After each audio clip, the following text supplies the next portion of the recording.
We're making more money than we knew what to do with. We don't work for you, man. You have my money taped to your boobs. Technically, you do work for me. What's wrong, Daddy? I hadn't read the book before reading the script. I read the book before doing the my audition with Marty and Leo, though. Yeah. One scene where you first met Leo, and it was almost full frontal nudity. How did you get up the courage to do that? Well, I was going to keep it a secret, but I forgot that I'd already said it in an interview a while ago, so everyone already knows, I suppose. I did 3 shots of tequila at like 9 in the morning right before doing it, and it really helped, to be honest. You looked flawless. Yeah, good. That was more for the nerves rather than the body. As physically, they just lit me really nicely and oiled me up, and there's no you just don't come to me for like dieting advice, because I'm the worst for it. I haven't figured out the whole eating in moderation thing yet. The Duchess of Long Island, how did you kind of prepare to do that?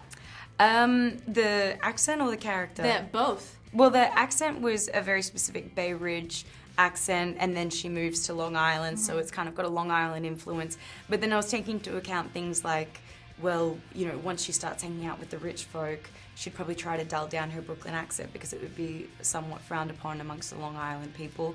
And but then again, once she's angry or upset, it'd probably come out more, because that's something I noticed when I moved to America. People, even though they seem to get these standard American accents when they get angry or upset, wherever they're from, if they're from Boston or if they're from the Bronx, their accent suddenly comes out and you're like, oh wow, I didn't realize you were from wherever you're from. My acting coach gave me this weird tip, I've told so many people now, that if you pretended like you had wet nails, that would really help with like the attitude and, you know, the hand gestures and the mannerisms and you can go stuff. right into it. And you sound like you're from Long Island. Well, yeah, well that's I don't do the, I know some actors, they when they do an accent, they just speak with it start to finish from the project, but I don't do that. I just, when they call action, I do the accent. When they call cut, I stop it. And then, but it freaks people out because I'll be talking blah, blah, blah, blah, and then they're like, action. I'm like, okay, so we were over there, and then da-da-da, and they're like, cut. And I'm like, okay, and then on the weekend, we should go over, and people are like, just stop it. It's like you've got multiple personalities. Now, you didn't get to work that much with Joanna Lumley, even though she was your aunt.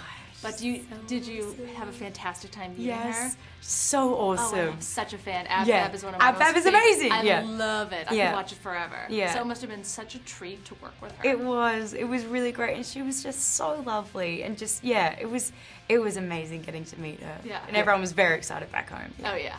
I would say it in America, and people aren't as aware of AbFab over here as they are back home. They're missing out. Yeah, they really are. Such a treat. I know. I need to educate Americans on 2 shows, AbFab and Summer Heights High, like all the Chris Lilly stuff. So I'm like, no, so good. You don't know what you're missing out on. You don't know. Yeah.